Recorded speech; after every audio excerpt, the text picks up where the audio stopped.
So we take our stem cells from young, healthy donors from the umbilical cord. Now, this is what makes it the difference, right? You got the embryonic stem cells, that was a big controversy early 2000s because those were from aborted fetuses. And for people, a lot of people, it's not ethical. Like, I'm Christian. For me, I probably, it actually was borderline. When my dad was sick, we had a friend that went over there who had ALS to China and got these embryonic stem cells put in his head, cut open a part of his skull, put him in. And what's crazy is when he came back, he started getting better. But then a couple weeks later, he just keeled over, and that was it because embryonic stem cells want to become a baby. That's the problem. So they almost always become teratomas. It never worked.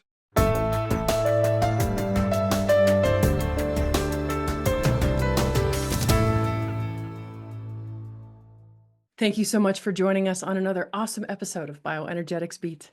I'm Heather Gray, a functional diagnostic nutrition practitioner and certified bioenergetic practitioner, and today is brought to you today by Nikki, Unleash the Wellness Within. It's a non-invasive, easily affordable, and highly effective approach to optimize wellness. It's a wearable device that puts frequency better based life in your hands and on your wrist. Make sure to stick to the very end because we have an amazing giveaway you're not going to want to miss out on. But you're not going to want to miss out on one thing that my next guest has to say because he's fascinating and this topic is so near and dear to my heart. Like, I love everything coming out, stem cells. So, buckle up, hang on, we're in for a ride. But let's welcome Josh Ketner to the show. Yay! Thanks for having me. Yeah, absolutely. So would love to find out more about you, your origin. Like, why are we talking to you? Why should we care? Give us a little bit of background. Yeah, no problem at all. So we're a stem cell clinic here in Puerto Vallarta, Mexico. And had the clinic for about 13 years, been doing stem cells for a bit over 8. And I always like to kind of joke that I Forrest Gump my way into it. It wasn't on purpose, just how I ended up. But I take it back like about 20 years ago, my dad got ALS, Lou Gehrig's disease, and pretty quickly learned just there's not much for it. And you start seeing problems in the health system there in the United States. We were living up in Seattle, and they don't have anything for it, right? And my dad was a rocket scientist, big aerospace company, and he did his own research. And what he came up with back then, the internet wasn't quite what it is today. He says, well, if you have HIV muscle wasting, which is also a muscle wasting disease, they will throw growth hormone at you, testosterone, like you're a bodybuilder. It's crazy. So he's like, well, give me that. And they said no. They go, that falls under the Anabolic Steroid Act. And I'm 50 and dying. Like, I'm not going to go play pro ball, who cares? But they didn't seem to care, couldn't get it. And that always stuck with me. And you just become this guinea pig in these experiments. And I got into actually caregiving and helping out with assisted living stuff, and read an article one day that said, man outsources parents to India. Well, it's genius, low cost, great doctors, not overregulated. These are big problems in that industry and a lot of others. And I go, it's too far away. Nobody's going to visit mom in India, but we used to vacation in Mexico. So we saw I had a friend that moved here to Puerto Vallarta, and I thought that might work. So I came down. My job was work from home, saw it was possible, had some big investment groups interested, just never quite panned out. Then I met my wife, and her sister's a doctor, and I learned we could get things like growth hormone, testosterone, these things, right? Because, my dad, he didn't last long. He passed away from that. And I figured there's got to be other people that need this too. So I started promoting that, and surprise, surprise, people started coming down, getting it. And we've been doing that for 13 years, this kind of legal flying by program that you can legally seek medical treatment abroad and go back. And then about 9 years ago, we start hearing, sorry, it keeps going, but we had heard that they were doing stem cells in Mexico. And you hear things that you're like, some are good, some are bad. I mean, here's some crazy stuff in Mexico about treatments. But we tracked down a guy who did his PhD in cellular biology about 19 years ago. It was all legit, started working with him, and then went off and did our own thing. Once we kind of figured out, we worked with Dr. Arnold Kaplan. He's the man that named mesenchymal stem cells. And that's what we've been doing, just helping a lot of people. And that's why I say I kind of, in a weird way, stumbled into it. It wasn't, it wasn't planned. But the minute you said Forrest Gump, I'm all, Jenny, I'm not a smart man. And I was like, I don't know if I would use that analogy anymore, Josh. But I like, and then you almost brought me to tears. Like, I'm so sorry that you had to do that with your dad. Like, I mean, the medical gaslighting and the bullshit and the regulations, and it's truly insane. Like it's not a sick care model. I mean, a healthcare model. It's a sick Yeah, care model, you know. agreed. And I'm truly sorry that you and your family had to go through that. And though, just like I talk about the blessings of Lyme disease, or when I was working with the cancer folks, the blessings of cancer, like these things happen to us for a reason, and we can wallow and become victim, or we can do something with it. And you definitely got tapped and you're doing something beautiful. So I hope you are like patting yourself on the back, because you truly, it's a beautiful story. It's sad, it's heartbreaking, but it's beautiful. Thanks. Yeah, Yeah. so we were able to help a lot of people because of that, and it's great. Love my work. That's incredible. All right. Well, before we dive in deeper into the nuts and bolts of what are stem cells, how do they work, what are the different applications of them, we're going to take a really quick break. When we come back, don't go anywhere. When we come back, yeah, we'll dive deeper into everything stem cells. So, in case you're curious, because I am, and I know I have heard that stem cells could be really useful to folks with Lyme disease. And that was one of the few things that I haven't tried. So, I'm curious. I'm curious to learn. So, stay tuned. We'll be right back. Nikki Wellness Technology offers game-changing support to long-time Lyme sufferers like Ellen. Initially, probably bit in the late 80s, mid to late 80s, 1980s, and it was diagnosed 10 years later in 1996, and went through 5.5 years of antibiotic treatment. Also had Babesia and ehrlichiosis, which I think this is a pretty traditional story in many ways. Lots of doctors weren't treating it aggressively. I lived in southeastern Massachusetts and finished my long treatment of antibiotics in 2002. And then I think it was in 2008, I started going on about every 2 years again, having to have antibiotics. So now it's almost 5 years without them. And it feels fantastic. And I wear it about 6 hours a day. And that keeps me functioning. I've had a very busy life and loving it. It's been a game changer. And I've turned quite a few people onto it. It's just kind of made me almost forget about Lyme disease, which is pretty awesome. Nikki Wellness Technology, delivering frequency enhanced health. We are Nikki.com.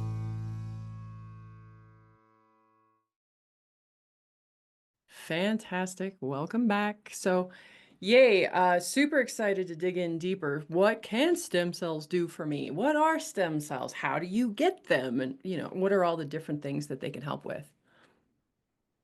Sure. So our main things that we treat, I'd say number one is knees. Everybody's knees go out at some point.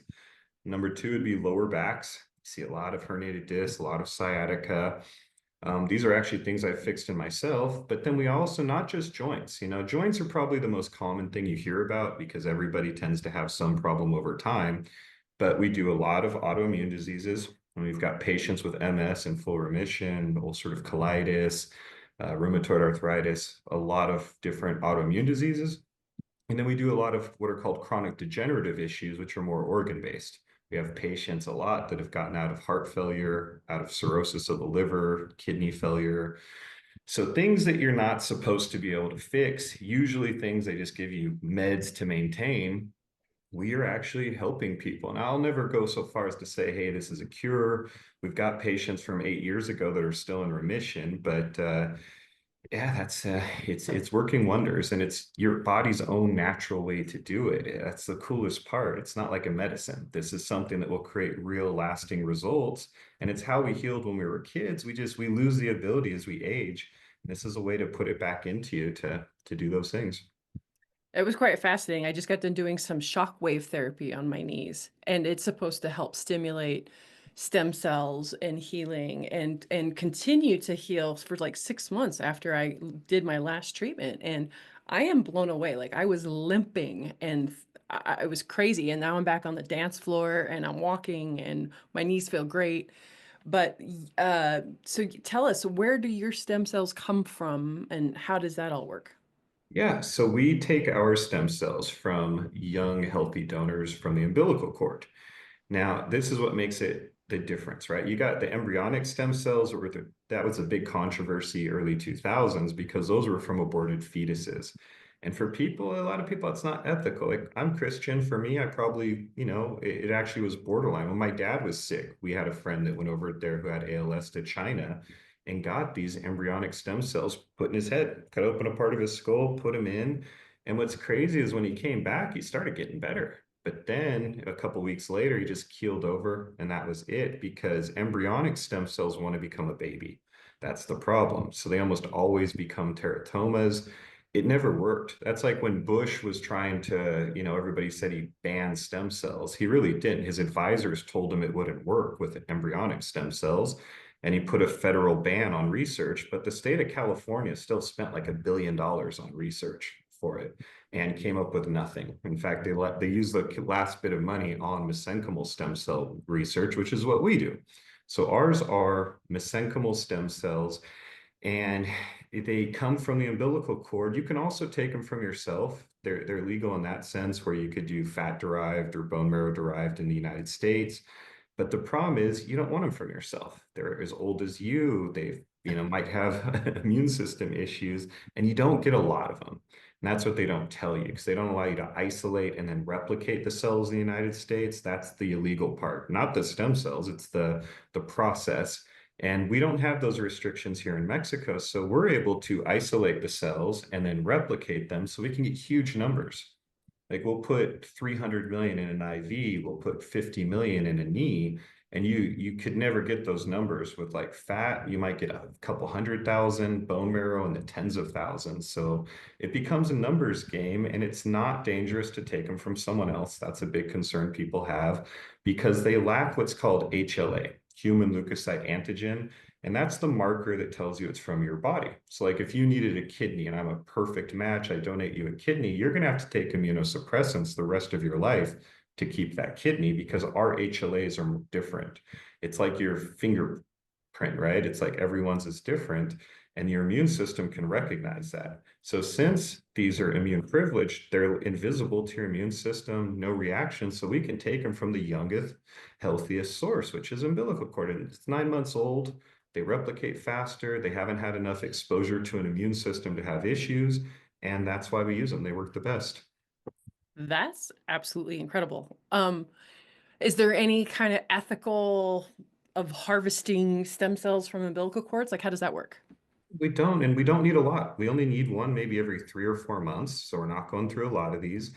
We just have to be very careful in who we select from because an MSC, they're called MSCs, mesenchymal stem cells. They lack they lack the HLA, but they also, because they're immune privileged, you want them from this young person. They can't carry a virus, right? So everybody's like, oh, like if you get a blood transfer, you have to do all this. Well, we super screen these women. They have to be between the ages of 18 and 25, first-time mothers, and they have to be that young because after 30, it's technically a geriatric birth, right? So it sounds crazy, and no offense, some ladies, but younger women have better births typically, statistically. So we want young, healthy women. We even ask them how many sexual partners, and they answer more than one, disqualified because an MSC could carry a retrovirus, but there's a less than 5% chance, so already very low, but most of those are sexually transmitted. So young, healthy, first-time mothers vastly limits this. We then test the women,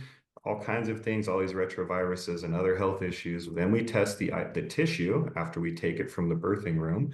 And then we test these isolated stem cells. Then we test the cultured stem cells. So everything's like quadruple checked. We provide third-party analysis to all our patients. They don't have to worry. We've never had an issue. And that's how we keep it super safe. We actually go above and beyond US standards, and I'm American and I know what people think of Mexico, right?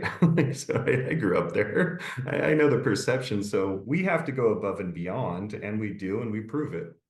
That's absolutely incredible. And then, so you're harvesting after the birth. Yeah, this is tissue that would have been thrown away otherwise. So there's Oh no my God, that's ethical incredible. it's insane the ways you can get umbilical cord stem cells in the US, but they take every patient gets a whole umbilical cord and placenta, and they have to you're allowed to like spin it up, kind of like platelet-rich plasma, but you can't fully isolate it. So it's like 70% stem cells, 30% other cells, and you're going through a lot of umbilical cords. So you do increase the risk that way too. And you're not getting a pure isolated product. So you're very limited in the United States, unfortunately. That's incredible. That is absolutely incredible. Yeah, because I know I, had Lyme disease when I was pregnant with my kid, and so I definitely passed that down to him. And so, I used to donate blood for the longest time. And, before I finally got flagged, and it just kind of broke my heart to think about all the people that I might have contaminated, with that, because it's not something that they usually screen for. Isn't there only one like lab that tests for all four strains of the bacteria, like in California or I something? have no idea, but Yeah, yeah, pretty yeah. sure. I mean, it's insane. They don't even test for all of the strains. It's crazy. It is absolutely. I mean, we talk for 2 hours. It's just how backwards our health system is here in the United Yeah, States. So, thank God that we do have the option to go visit places like Mexico and India and, get yeah, things. There was a lot of folks who I work with who have cavitations, and, to get a biological dentist to work on that stuff here, it's, tens of thousands of dollars, and there's a couple spots in Mexico that you can get the same type of work done for a couple grand. you know. yep. Plus, you get a vacation in Mexico. Yeah, I'm gonna come visit you in Puerto Vallarta, okay? should. I want to get a tour of the facility.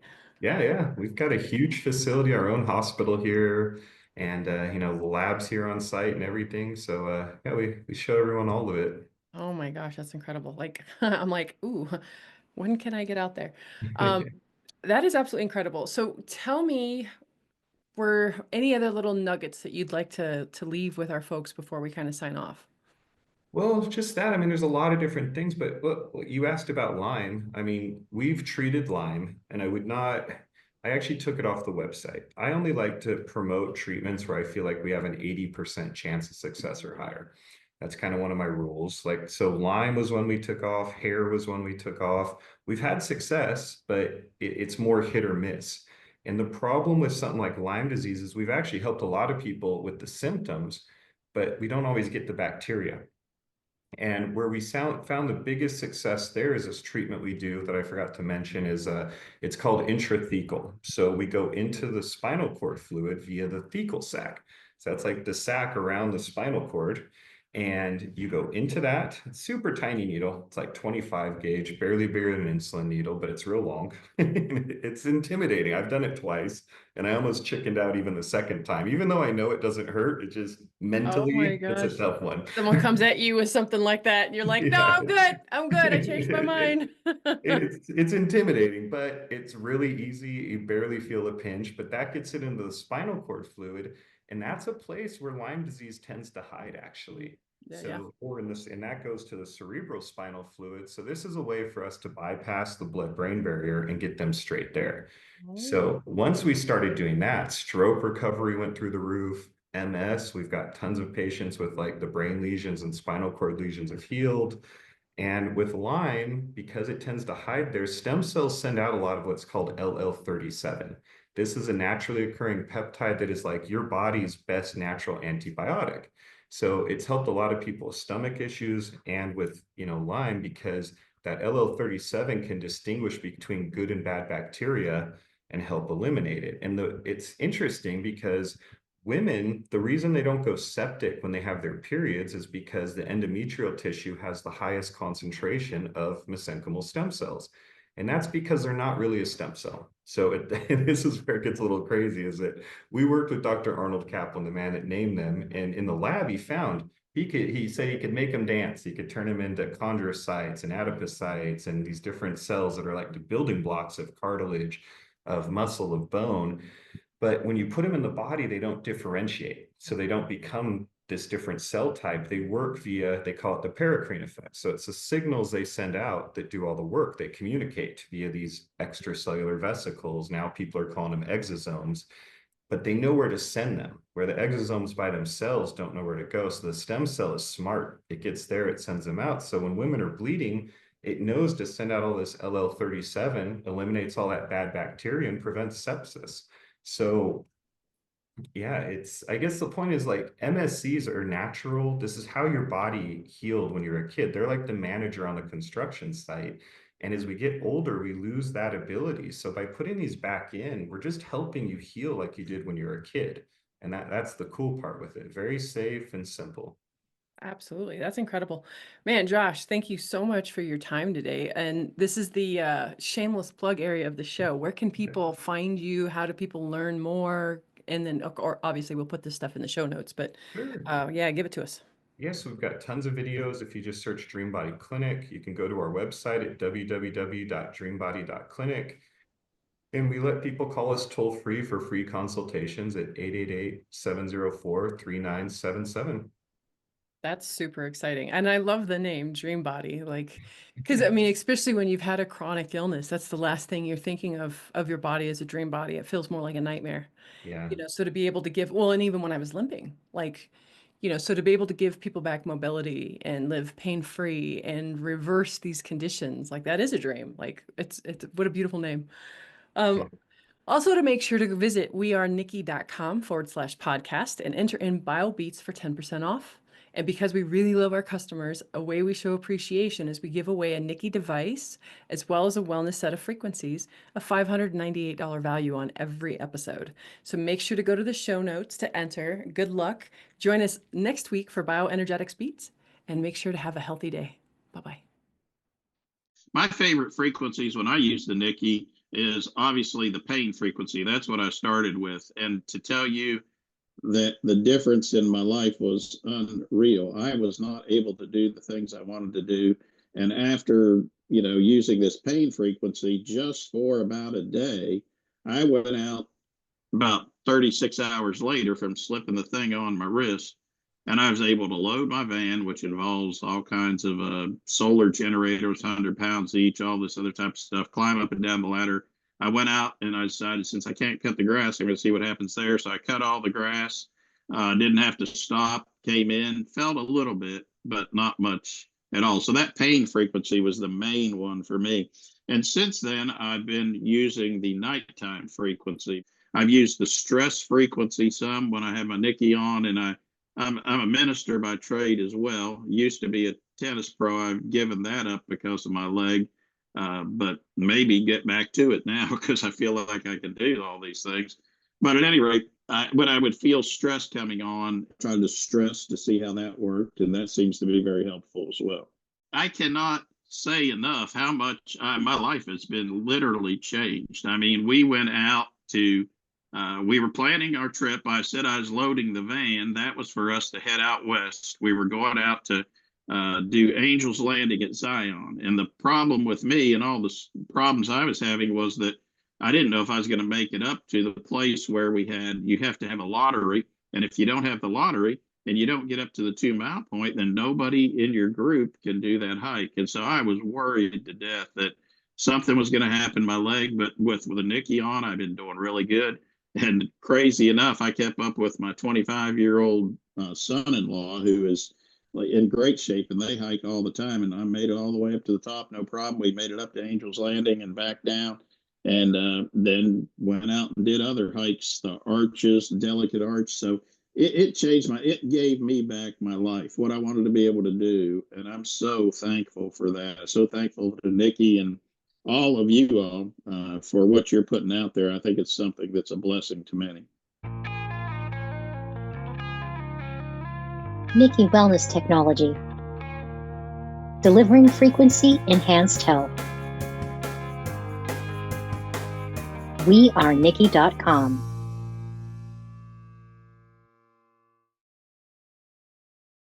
The views, information, and opinions expressed in this content are solely those of the individuals involved and do not necessarily represent those of FreeMedica. FreeMedica Technologies, Inc. and its employees are not responsible, nor verifies accuracy any of the information contained in the following content.